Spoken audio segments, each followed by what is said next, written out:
This is the moment trucking economics quietly snap. Not with a new truck, not with a new battery, but with one number, 1.2 megawatts, for decades. Trucking has been governed by a fixed rule: time equals money, every minute parked is revenue lost. Every refuel is a delay tax. Every long stop compounds cost. Diesel survived not because it was efficient, but because it was fast. Electric trucks were dismissed for one reason only: charging time. That objection is now dead. 1.2 megawatt. Charging does not improve trucking slightly. It rewrites the operating equation entirely. This is not about plugging in faster. It is about eliminating the biggest hidden cost in freight logistics: downtime multiplied by fleet size. Most people look at megawatt charging and think range. That is the wrong lens.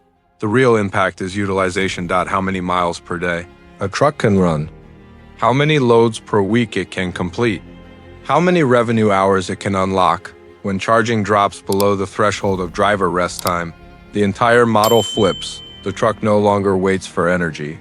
Energy waits for the truck. That is the brake. And once that happens, diesel does not lose gradually. It loses mathematically. The old diesel constraint that controlled everything until now, for more than a century, trucking lived under one invisible constraint: refueling speed. Diesel won because it minimized downtime. A diesel truck could refuel in minutes, get back on the road, and keep revenue flowing. That single advantage masked every weakness. Higher fuel cost, higher maintenance, engine wear, emissions, penalties. Electric trucks failed not because they could not drive far enough. They failed because they waited too long. Charging time was the killer. A truck sitting idle is not just paused. It is losing money.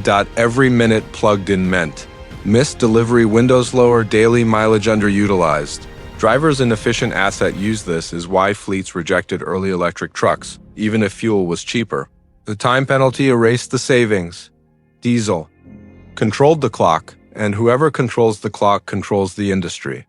That was true until charging power crossed a critical threshold. 1.2 megawatts does not compete with diesel refueling. It eliminates the refueling advantage entirely. The exact threshold where charging stops being a problem, there is a specific point where charging time stops. Mattring. Not emotionally, not psychologically. Mathematically. Point is when charging fits inside mandatory driver downtime. In long-haul trucking, drivers must stop. Rest periods are non-negotiable. Breaks are regulated. Sleep is required. Diesel trucks waste this time. Electric trucks can now exploit it. At 1.2 megawatts, charging no longer competes with driving. It overlaps with rest. A driver stops to comply with hours of service rules. The truck charges at the same time. No additional delay. No productivity loss. That is the threshold. Below it, charging is a penalty. Above it, charging is invisible. Once energy replenishment fits inside downtime, it stops being a constraint.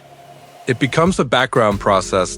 This is why 1.2 megawatts matters, not because it sounds impressive, but because it collapses charging into time that already exists. The clock no longer favors diesel. It neutralizes it. And when diesel loses its only structural advantage, everything else collapses behind it. The real utilization math: fleet managers are now forced to rerun fleet. Managers are not emotional. They are mathematical. And 1.2 megawatt charging forces them to redo calculations they have relied on for decades. Here is the old utilization reality. A diesel truck runs a fixed number of hours per day, loses time to refueling, loses time to maintenance, loses time to engine-related failures. Those losses were accepted as unavoidable. Electric trucks were rejected because charging added more lost time. That assumption is now broken. With 1.2 megawatt charging, charging happens during mandated rest. Refueling time effectively drops to zero daily. Usable driving hours increase. This creates a quiet but devastating shift. Two trucks with the same driver hours no longer produce the same output. The electric truck covers more miles per week, completes more deliveries per month, generates more revenue per asset. Even small utilization gains compound fast. An extra 40 miles per day becomes 200 miles per week, 10,000 miles per year. Multiply that across a fleet. This is where diesel loses. Not in theory. In spreadsheets, fleet managers now see lower energy cost, higher uptime, fewer service interruptions once utilization improves and cost drops simultaneously. The decision stops being strategic. It becomes inevitable. Why energy cost becomes the final nail in diesel's coffin. Once charging time disappears as a disadvantage, only one variable remains: energy cost per mile. And this is where diesel has no defense. Diesel fuel prices are volatile. They rise with geopolitics. They spike with supply shocks. They fluctuate with refinery constraints. Electricity does not behave this way. For fleets, energy cost stability matters more than headline price. With electric trucks, energy can be purchased. Off-peak rates can be negotiated. Long-term load can be optimized across depots. Diesel offers none of this. At scale, the difference becomes brutal. A diesel truck pays fuel, tax, distribution, markup, refining, margin, transportation, premium. An electric truck pays wholesale, electricity, fixed infrastructure, amortization. That gap widens every year. When 1.2 megawatt charging removes the time penalty, fuel cost becomes impossible to ignore. Fleet operators see lower cost per mile, predictable budgeting, reduced exposure to price shocks. Diesel trucks become financial liabilities, not because they fail, but because they cost more every mile they move. And once energy cost becomes the dominant factor, the transition accelerates.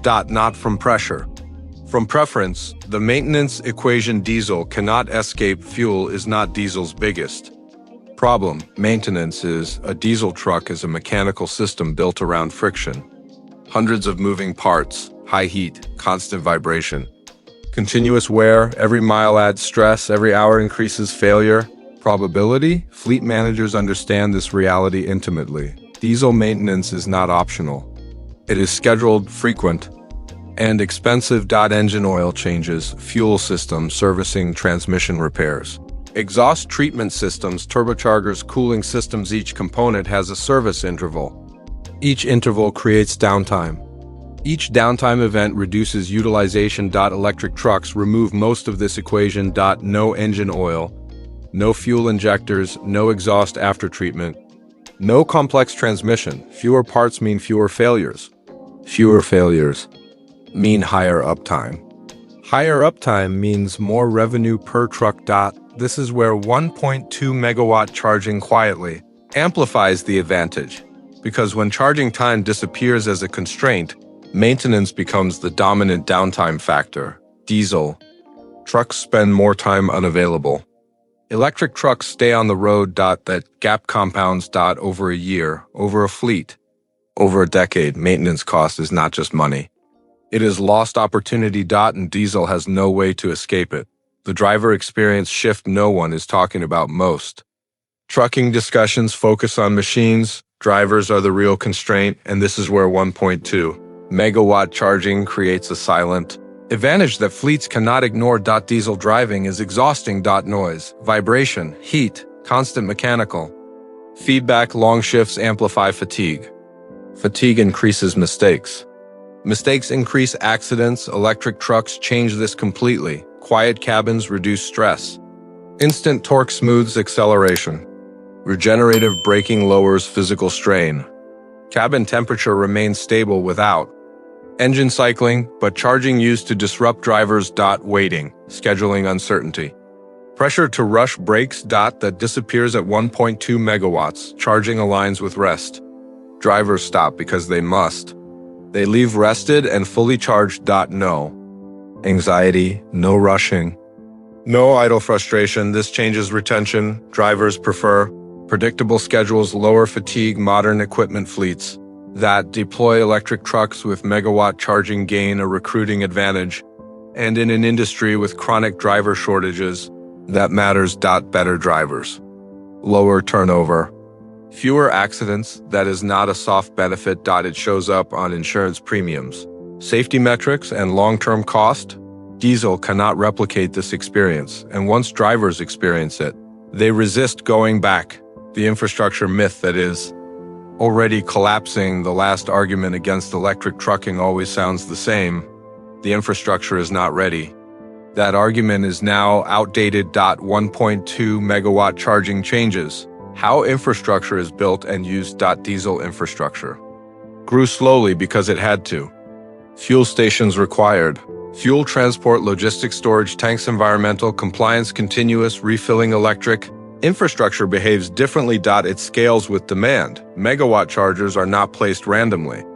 They are deployed where trucks already stop. Distribution centers, rest hubs, fleet depots, high-volume corridors, electricity already exists at these locations. What changes is power delivery, not geography. Utilities upgrade transformers. Fleets coordinate charging schedules. Load balancing software smooths demand. This is not speculative. It is already happening. The infrastructure myth assumes electric charging must copy gas stations.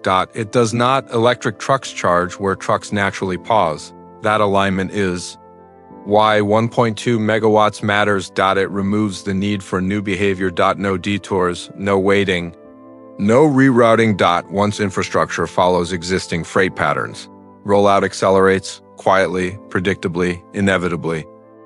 The question is no longer whether infrastructure can support electric trucking. It is how fast diesel infrastructure becomes excess capacity.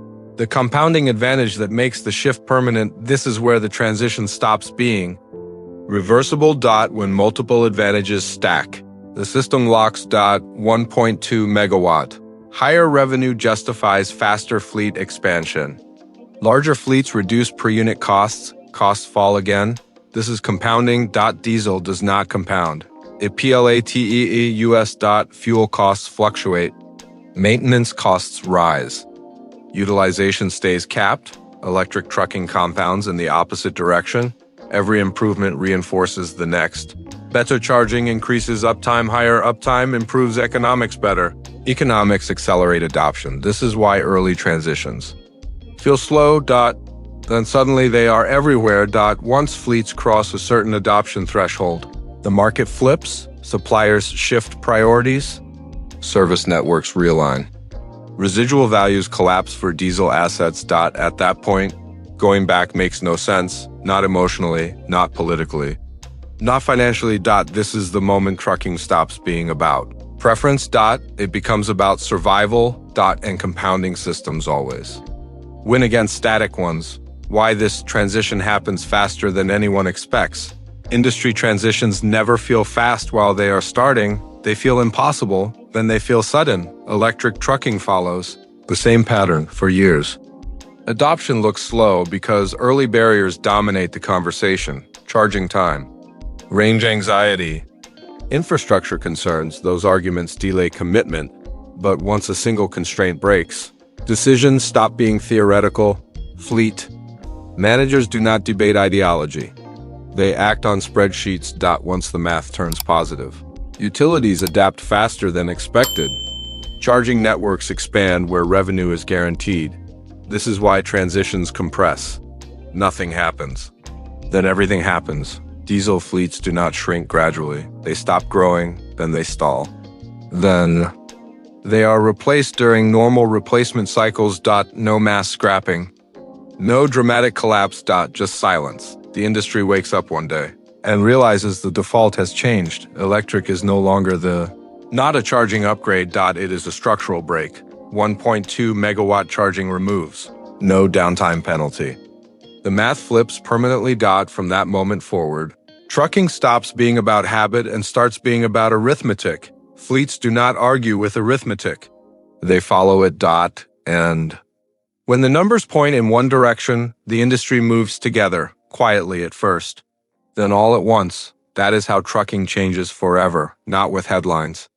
There is no announcement when it is over. There is only a new normal. See you in the next one.